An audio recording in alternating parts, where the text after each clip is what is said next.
Hi good morning everyone, welcome back to my channel. Welcome ঘুরতে ঘোরাতে। আমি মহু, আমার আরেকটি নতুন ব্লগে সকল বন্ধুদের জানাই ওয়েলকাম। কেমন আছো তোমরা সবাই? আশা করি যে যেখানে সবাই সুস্থ আছো এবং ভালো আছো, ভোলেনাথের কৃপায় আমরা বেশ ভালো আছি।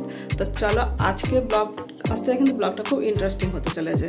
তো কোথায় যাচ্ছি, ঘুরতে, কী করতে যাচ্ছি, কোন জায়গায় যাচ্ছি সেটা সম্পূর্ণ দেখতে হলে আমার ব্লগের সাথে কিন্তু থাকতে হবে আর ব্লগটা জুড়ে থাকবে। কেউ কিন্তু মিস করবে না। এরপরে কিন্তু খুব দারুণ দারুণ ব্লগ আসবে, তোমাদের কাছে শেয়ার করছি, সম্পূর্ণ ডিটেলস শেয়ার করবো কোথায় যাচ্ছে। তো চলো সবাই সাথে থাকো, সঙ্গে থাকো। আই হোপ তোমাদের অনেক অনেক ভালো লাগবে। তো গাইস, আমরা কিন্তু ফাইনালি বাড়ি থেকে রওনা দিয়ে দিয়েছি হাওড়ার উদ্দেশ্য। আর এখন আমরা যাচ্ছি, এখন সকাল কিন্তু 9:30 বাজে। আর এটা হচ্ছে হাওড়া ব্রিজ। কম বেশি হলে সকলেই জানবে, চিনবে। হাওড়া ব্রিজকে চিনে নাও, আর দূরের বন্ধুরা অবশ্যই হাওড়া ব্রিজটাকে দেখে নাও, চিনে নাও। আমরা তো নিত্যদিন প্রায় যাতায়াত করি, তো আমাদের তো চেনা যায় না। যারা দূরের বন্ধু তারা চিনে নাও। তো আমরা সাধারণত কাছাকাছি চলে এসেছি, হাওড়া স্টেশনের কাছেই এই ব্রিজটা। তো গাইস, আমরা কিন্তু ট্যাক্সি থেকে নেবে কিন্তু এখন নিউ কমপ্লেক্সে ঢুকে যাচ্ছি। আর নিউ কমপ্লেক্সে আমরা একটু ভেবেছিলাম যে রাস্তায় জ্যাম হবে, তো পুজোর সময় তো জ্যামটা অতটা হয়নি, যার জন্য একটু তাড়াতাড়ি চলে এসেছে। আর এখানে ট্রলি ব্যাগ সব দিয়ে দেওয়া হয়েছে, এগুলো সব চেকিং হচ্ছে, চেকিং হয়ে চলে যাবে ওদিকে আর কি। এইভাবে সব জায়গায় চেকিং হয়, সব স্টেশনেই। বড় বড় স্টেশনগুলো তো অবশ্যই হয়। এই যে বেরিয়ে আসলো, সবাই জানো যদিও এটা, তবু আমি শেয়ার করে দিলাম। চেকিং হয়ে এবার আমরা সোজা চলে যাব। দেখছো এখন আমরা একটু আগেই চলে এসেছি, কেননা রাস্তাটা পুজোর সময় তো আমরা ভেবেছিলাম খুব ভিড় হবে, কারণ আমরা যাতায়াত করি বলে ব্যাপারটা বুঝি, এর জন্য একটু হাতে সময় নিয়ে বেরিয়েছিলাম। দেখলাম রাস্তাতে অতটা ভিড় ছিল না। সকাল যেহেতু 9:30 পৌনে 10টার দিকে টাইমটা, আমরা ঢুকেছি এখানে 11টা এরকম সময়, পাক্কা 11টায় ঢুকেছি আমরা। তো ভেবেছিলাম অনেকটা জ্যাম হবে, কিন্তু সেইভাবে জ্যামটা হয়নি। যাই হোক, একদিকে ভালো। তো কী করবো, এখানে ওয়েটিং রুমে বসে থাকবো, এছাড়া তো উপায় নেই। তারপর ট্রেনের টাইম আছে, সেই সময় ট্রেনে উঠবো। তো গাইস, আমরা এখন কিন্তু এই যে কমপ্লেক্সে ওয়েট করছি ওয়েটিং রুমে বসে, কেননা আর এখানে কিন্তু ফুড প্লাজা, খাওয়ারের ব্যবস্থা, রেস্টুরেন্টও কিন্তু আছে, তোমরা মনে করলে খেয়ে নিতে পারো। এর আশেপাশে কিন্তু আছে, আমি আর অতটা ডিটেলসে যাইনি। যাক, এখন ওয়েট করছি ট্রেন কখন দেবে, সেই জন্য। ট্রেন কিন্তু দিয়ে দিয়েছে, আচ্ছা 17 নম্বরে দিয়েছে ট্রেন, সাধারণত 18-19-এ দেয়। তো আমাদের পাশে না সিট ওইখানে আছে।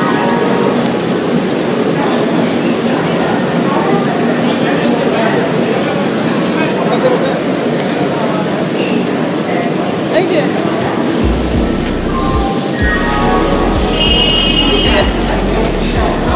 আমরা এটাতে উঠবো। তো ট্রেনে কিন্তু আমি লাগেজ নিয়ে ফাইনালি উঠে পড়লাম। তো আমাদের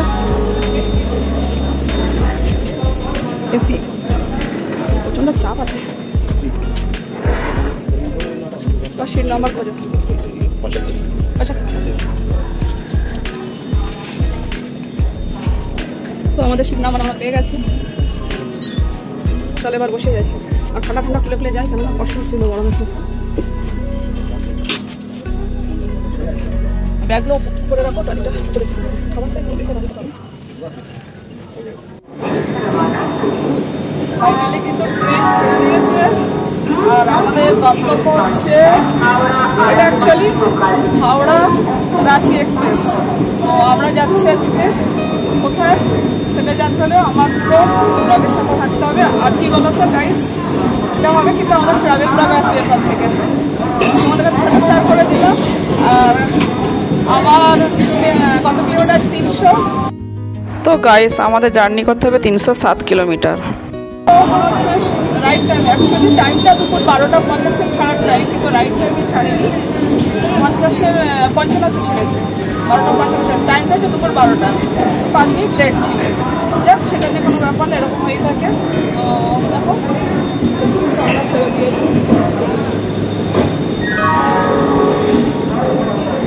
চলে যাচ্ছে। আর আমরা কোথায় যাচ্ছি সেটা জানতে হবে, ব্লগের সাথে থাকতে হবে। আর এরপর থেকে ভালো ভালো প্রাইভেট ব্লগ আছে, তো তোমরা আমার সাথে থাকো, সঙ্গে থাকো। আই হোপ তোমাদের ভালো লাগবে। চলো, আমার জার্নি শুরু হয়ে গেছে।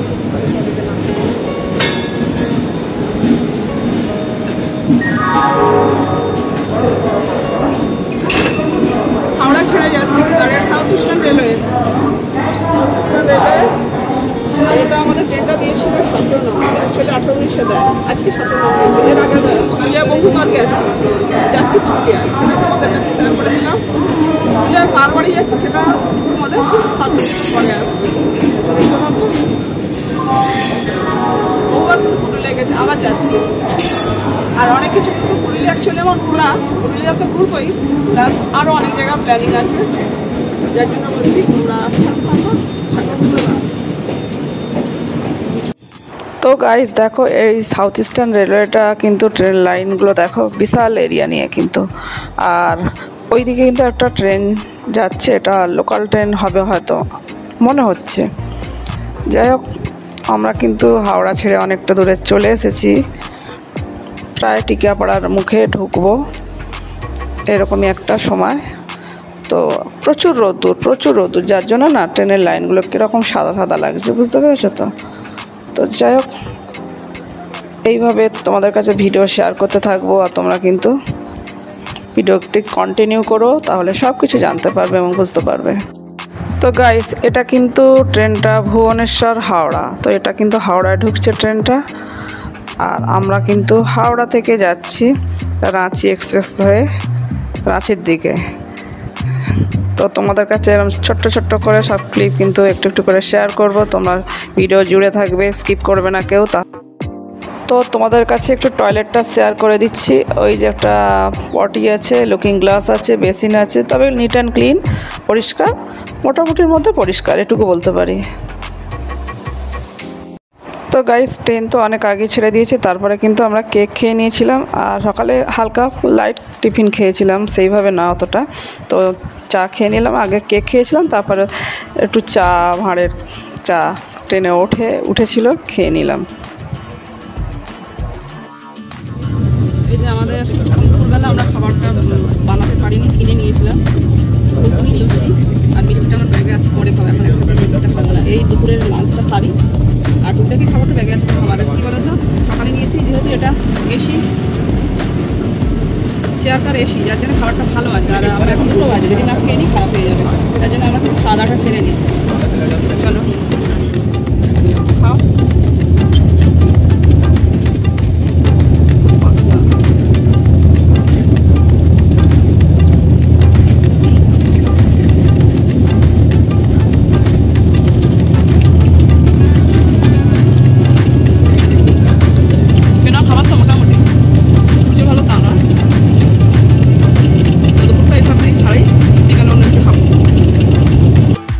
তো গাইস, এখন কিন্তু খড়গপুর জংশন, এটা খড়গপুর ক্রস করলো, এখানে প্রায় 2 ঘন্টা লাগে, হাওড়া থেকে খড়গপুর 2 ঘন্টা পাক্কা নিল। তো গাইস, শরতের আকাশ, কাশফুলের বাগান দেখতে দেখতে আমাদের ট্রেন কিন্তু ছুটেছে। আর এই যে একটা নদীর পাশ দিয়ে কিন্তু ছুটেছে, আর কাশফুলের বাগানে কিন্তু অসাধারণ সব কাশফুল ফুটে আছে, যা দেখতে কিন্তু দারুণ লাগে এক কথায়। তো আমাদের ট্রেনও ছুটছে, কাশফুলের বাগানটা কিন্তু জাস্ট অসাম। তো এটা কিন্তু আদ্রা স্টেশনে বেশ 1 মিনিটের মতো স্টে করে। তো আদ্রা স্টেশন ছেড়ে আমরা চলে যাচ্ছি, আর আমি কিন্তু ট্রেনের সামনেটায় চলে এসেছি, যেটা আর কি নামার জায়গা, আমাদের নামার সময় হয়ে এসছে। তো কাশফুলের বাগানটা কিন্তু জাস্ট অসম, এরকম মানে ট্রেনের 2 সাইডে কিন্তু কাশফুলের বাগান দারুণ পড়ে। আমি আগেও সেপ্টেম্বর এসেছি, এরকম কাশফুলের বাগান পেয়েছি, এবারও প্রচুর। আর আমাদের ট্রেনের জার্নির সময়টা লাগলো 5 ঘন্টা 15 মিনিট। তো আমার নামার সময় হয়ে এসছে বলে আমি সামনে চলে এসেছি ট্রেনের। তো এটা কিন্তু পুরুলিয়ার সাঁওতালদি স্টেশন। তো আমরা এই স্টেশনেই নামলাম, নেবে এই যে স্টেশন থেকে আমরা যাচ্ছি, আর মিস্টার মণ্ডল ওইদিকে ট্রলি নিয়ে আগিয়ে যাচ্ছে। এবার আমরা কিন্তু ব্রিজে উঠবো, ব্রিজে উঠে ব্রিজের ওপারে কিন্তু আমাদের যেতে হবে। তো গাইস, এই যে সিকিউরিটি গেট খুলে দিচ্ছে, এই জায়গাতেই কিন্তু আমরা ঢুকবো। এই যে কোথায় এসেছি, ওই যে আমার ছেলেকে দেখে নাও, ছেলের বাড়ি, ছেলের কোয়ার্টার এটা। তো এখন ঢুকছি, পরে কথা হবে। সারাদিন ক্লান্ত হয়ে গেছি, আর ছেলে এই যে গাড়িটা ওখানে রেখেছি, এখন আমরা ঢুকে যাই, পরে তোমাদের সাথে কথা হবে। এটা হচ্ছে আমার ছেলের কোয়ার্টার, আর তোমাদের দিনের বেলা একদিন কোয়ার্টারটা শেয়ার করে দেবো। চলো, এখন প্রচুর ক্লান্ত, সারাদিনে জার্নি যাওয়া হয় আর কি। পরে আবার দেখাচ্ছি, মা বাবা আসলে অনেক পরে ছেলে মিস্টার মণ্ডল আগেই ঢুকে গেছে, আর আমি ঢুকে যাই, ঢুকে প্রবেশ করি। ছেলের কোয়ার্টার, পরে সব বিশাল বড়। এই যে ছেলের বাড়ি এসছি, চা বসাচ্ছি, আর ছেলের এইটা হচ্ছে কিচেন। আর কোনো বুঝে গাছ এখন দেখতে পাবে না, এই কারণে পরে তোমাদের বলবো। অ্যাকচুয়ালি ছেলের কাজের মাসি রান্নার মাসি রান্না করে দিত, আমি এসে গুছিয়ে দিয়েছিলাম, ওটা ওনার বাইশ সালে না। তারপরে আমি আর আসতে পারিনি, শরীরের ব্যাপারটা নয়। অ্যাকচুয়ালি ব্যাপারটা হচ্ছে আমাদের শরীর ছাড়া হয় না, আর ছেলে তো তাই যায়। তো গোছানো ছিল, সে মাসি যখন রান্না করতাম, মাসি এত ফাঁকিবাজ হয়ে গেছে না, রান্না ভালো করে দেয় না বলে না শাড়ি দিয়েছে। ওই মাসি কাজ করে, ঘর মোছা, বাসন মাজা, ধোয়া ধুয়ে এগুলো করে, কাঁচাকুচি সব করে, কিন্তু রান্না করতে ছিল না। কারণ রান্নাটা এখন আর করছে না ভালো, ফাঁকিবাজি প্রচুর। এর জন্য ছিল এখন হোম ডেলিভারি খায়, আবার কোনো সময় সামনে সব অফিসারদের খাবারের সব নিজেদের রেস্টুরেন্ট আছে, খেয়ে নেয়। আর সেটা এখন আমাদের পৌঁছে দিয়ে আবার গেল। নাহলে আমি এসে আগে মাঝে মাঝে রান্না করেও খেয়ে গেছি, বুঝছো, তখন গোছানো ছিল সংসার। এমনকি যে মাসে ছিল সে কিন্তু রান্না করে দিত, সে খুব মানে ফাঁকি শুরু করেছে। আমার ছেলে বলছে আমি 3 মাসের ওয়ার্নিং দিয়েছি, ওকে ওয়ার্নিং দিয়ে না হচ্ছে না, তাকে যারা হবে না। যার জন্য ছেলে বলছে মা আমি কি করবো, আমি দেখ 3 মাস ওয়ার্নিং দিয়েছি, যখন করছি না, এখন ছেড়ে দেবে, ছাড়িয়ে দেবে। ছেলে বিরক্ত হয়ে গেছে, কি বলতো, ঠিকঠাক মাছ ফাছ ভালো করে ধুবে না। ছেলে চিকেন টিকেন করতে পারে, মটন চিকেন নিজে করতে পারে, করে খায়, কিন্তু এই ঠিকঠাক রান্নাটা যদি না হয় তাহলে খেতে পারে। বলে আমি কাঁচা মাছ রেখেছে, মাছ ভালো করে ধোয়নি, সব ছেলে রেখেছে, খাওয়ার সময় একটা দেখিয়েছে, তাতেও তার মানে হয়নি, কি বলবো, শুনছে না। যার জন্য দেখো না, অবসর এখন সংসার অবসরে দেখবে, একা থাকে তো। এই যে টোটোগুলো সব ধুয়ে দিয়েছি এসে, আর এইসব চাচি নিয়ে এখন কয়েকদিন থাকবো আমরা এখান থেকে। এখানে আশেপাশে না আমাদের ট্যুর করার ইচ্ছা আছে, দেখি কোথায় যেতে পারি। আর যেগুলো চাপাটা দিয়ে দিয়েছি, দেখছো, সব আমি গুছিয়ে দিয়ে গেছি সংসার, জানো, একটু কিনা নেই ছেলে, বাসন টাসন সব ডাবা ডুবি সব ভর্তি আছে। তবু বাবু ভালো করে রান্না করে না, রান্না না থাকলে যাবো। যার জন্য না আমার ছেলে এখন কিনেই খাচ্ছে, হোম ডেলিভারি বলে দিয়ে যায়। আমরা এখন আগেভাবে এসে নিজে রান্না করে খেয়ে যাচ্ছে। বন্ধুরা কী করবো বলো তো, পয়সা দিয়ে দিয়ে এখন ছেলে খাওয়াটা ঠিকঠাক না, ঠিকঠাক করে দেয়, তাহলে ভালো লাগে। তাই গ্যাস সিলিন্ডার থেকে কিছু মানে অভাব নেই, তারপরে সে কিনছে, কী করবো, বাধ্য হয়ে খাওয়াতে হলো। মানে রান্না দিতে ছেড়ে দিয়েছে, বাকি সব কাজ করে, মোচা ধোয়া, তোমাদের পরিষ্কার করা, বাড়ি ঘর কী বলে, বিশাল বড় এরিয়া, কিন্তু তোমাদের ঘুরে দেখাবো কোনো দিন, হোম টুরটা দিয়ে দেবো তোমাদের কাছে। তো এখন চা করে নিলাম, আর আমরা ভীষণ ক্লান্ত, এখন 7:30 বেজে গেছে, আমরা এখানে ঢুকেইছি 6:30 বেশি। তো আমরা চা খেয়ে আমরা কিন্তু আজকের মতো এখানে সবাইকে ভিডিওটা এন্ড করছি, কেন কি আমরা ক্লান্ত, ভীষণ ক্লান্ত। আর বন্ধুরা ভিডিও ভালো লাগলে প্লিজ একটা লাইক কমেন্ট শেয়ার করো, যে যেখানে আশেপাশে সেটা ভালো থেকে ভালো লাগে, লাভ ইউ, টাটা। আবার পরবর্তী দেখা হচ্ছে নেক্সট ভিডিওতে।